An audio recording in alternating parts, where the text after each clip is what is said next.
El caballo de batalla de la controversia de Valladolid era aclarar si España tenía derecho a la conquista de las Indias.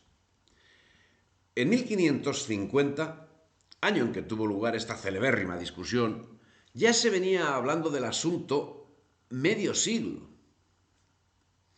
Y en ese tiempo habían sido redactados dos cuerpos de leyes, después de las promulgadas por Isabel: las leyes de Burgos y Valladolid de 1512 y 1513, y las de 20 de noviembre de 1542, conocidas como leyes nuevas, en las que se prohibía la esclavitud de los indios y se ordenaba que todos quedaran libres de los encomenderos y fueran puestos bajo la protección directa de la corona. No había sido menor la acción de los dominicos en la denuncia de los abusos que llegaban a cometerse en las encomiendas o en algunas de ellas. Es de suponer al menos que en las detentadas por Bartolomé de las Casas no sucedían esos atropellos. Y consiguientemente debemos suponer que habría otros encomenderos que, como él mismo, no se extralimitaban. Pero Bartolomé de las Casas se convirtió en 1514, momento en que comenzó su particular campaña en defensa del indio. Campaña que, si en sí misma es encomiable, parece que deja de serlo cuando para apoyarla usa no ya datos erróneos, sino evidentes y manifiestas mentiras. Como si de un agente británico se tratara. O sea, es raro que en ese momento lo fuese, pero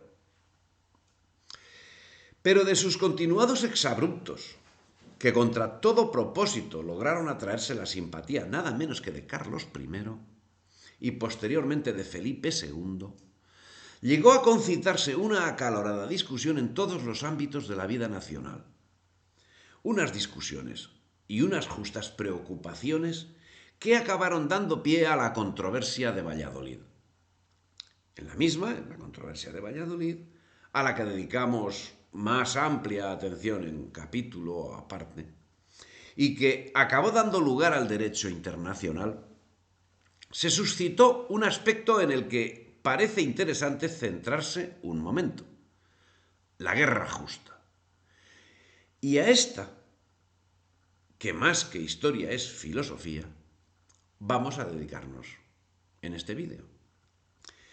Al respecto, un jurista de nivel destacado, Juan Ginés de Sepúlveda, defendía el principio de la guerra justa y afirmaba que los indios, como el resto de la humanidad, estaban obligados a someterse a quienes eran más prudentes, a los que destacan en virtud, que están en la obligación de enseñar esas virtudes para, como en su momento hizo Roma, gobernar de forma prudente conforme al derecho natural. Decía Ginés de Sepúlveda: hay otras causas de justa guerra menos claras y menos frecuentes, pero no por eso menos justas ni menos fundadas en el derecho natural y divino. Y una de ellas es el someter con las armas, si por otro camino no es posible, a aquellos que por condición natural deben obedecer a otros y rehúsan su imperio.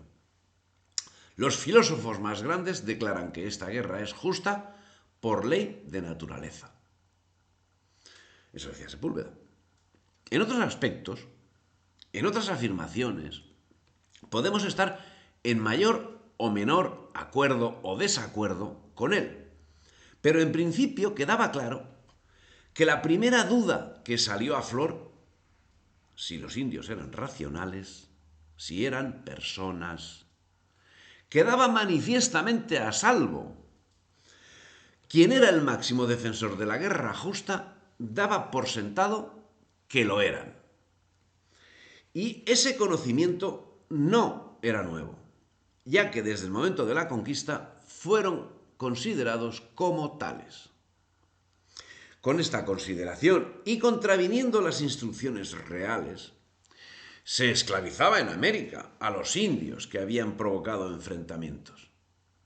Así, Cortés, en la conquista de México, al tiempo que se encontraba al frente de ingente cantidad de tropas constituidas por naturales, por indios, no dudaba en tomar como esclavos a aquellos que lo traicionaban o que le plantaban guerra, a los que, una vez vencidos, marcaba en la mejilla con una G inicial de guerra. La esclavización estaba prohibida, pero las acciones bélicas, conforme a la tradición existente en todos los lugares del mundo, seguía suministrando esclavos. Para controlar esa actuación, una nueva ley de 1530 manifestaba expresamente que quedaba prohibido todo tipo de esclavitud de los indios, aún en guerra justa. Se estaban marcando unos principios absolutamente novedosos en el ámbito jurídico, no solo de España, sino del mundo conocido y del que estaba por conocer. ¿Estaban cumpliéndose estrictamente las órdenes? Es de suponer que no. Pero eso no quita importancia al hecho, ya que no se trataba tan solo de una discusión más o menos generalizada que, asumiendo la humanidad de aquellos seres que acababan de tener contacto con el mundo occidental, europeo, español, daban un paso más y se cuestionaban si la guerra que se les pudiese hacer era justa o injusta. Gran novedad histórica. En cualquier caso, y como cada asunto, se hace necesario juzgar el hecho en el momento. No podemos juzgar el hecho con la mentalidad de hoy. Sí debemos compararlo, por el contrario, con lo ejecutado por otros y por nosotros mismos en los momentos del hecho y en los tiempos posteriores. Siendo así, resulta curioso que la leyenda negra contra España haga hincapié en hechos realizados por otros, pero imputándolos a España. Así, como contrapunto a esa actuación, podemos encontrar la actuación llevada a cabo, por ejemplo, por Inglaterra. Dejaremos de momento lo actuado en América para centrarnos en un hecho llevado a cabo en Australia, donde en 1945, repito, en 1945, no en 1545, tiempo en el que estamos tratando ahora mismo. 4 siglos después, siglo XX.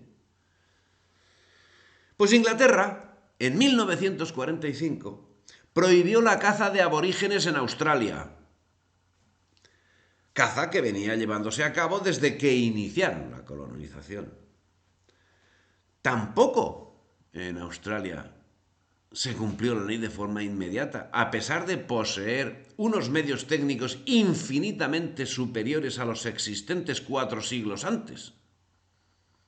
Con un añadido. Inglaterra decretó esa prohibición impelida por el hecho de que se estaba llevando a cabo el proceso de Nuremberg. Y aparecer como acusación de genocidio alguien que en otras latitudes lo practicaba como deporte, pues resultaba como algo grotesco. España en el siglo XVI ni ejercitaba cosa semejante, ni precisó acicate ajeno a sí misma para plantearse su derecho de conquista. Del mismo modo que en Australia no se cortó inmediatamente la caza de aborígenes, tampoco en la España americana tuvo aplicación inmediata la abolición de la esclavitud de los indios.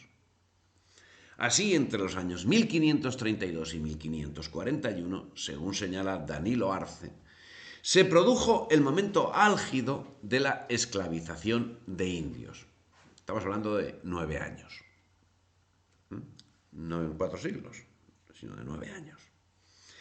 Pero por encima de eso, debemos referirnos nuevamente al hecho de haber reconocido la racionalidad de los indios desde un primer momento, dado que, de no haber reconocido la racionalidad de los indios, la conquista no hubiera podido justificarse.